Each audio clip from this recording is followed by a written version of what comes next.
বিশ্বকবি রবীন্দ্রনাথ ঠাকুরের কবিতা অনাবশ্যক।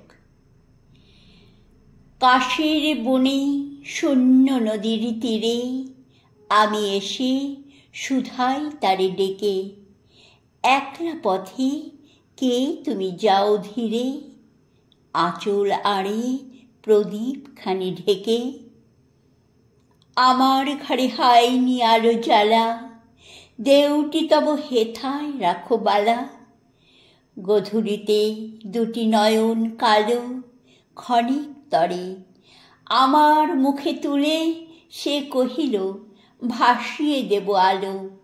দিনের শেষে তাই এসেছি কুলে।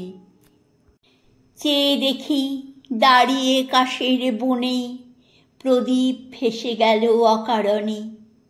ভরা সাঁজে আধার হয়ে এলে আমি এসে শুধাই ডেকে তারে, তোমার ঘরে সকল আলো জেলে এ দীপখানি সঁপিতে যাও কারে।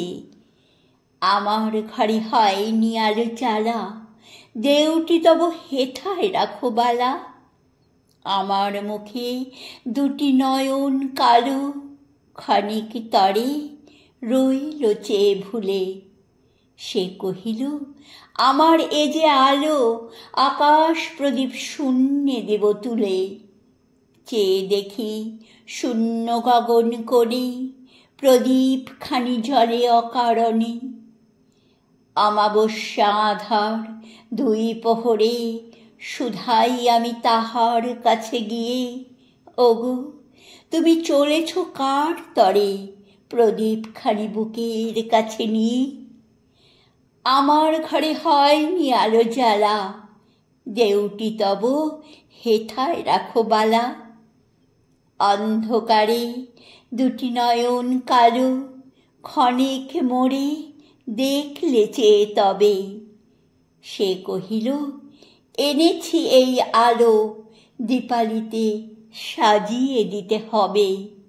চেয়ে দেখি লক্ষ দ্বীপের সনে দীপখানি তার জলে অকারণে, দীপখানি তার জলে অকারণে।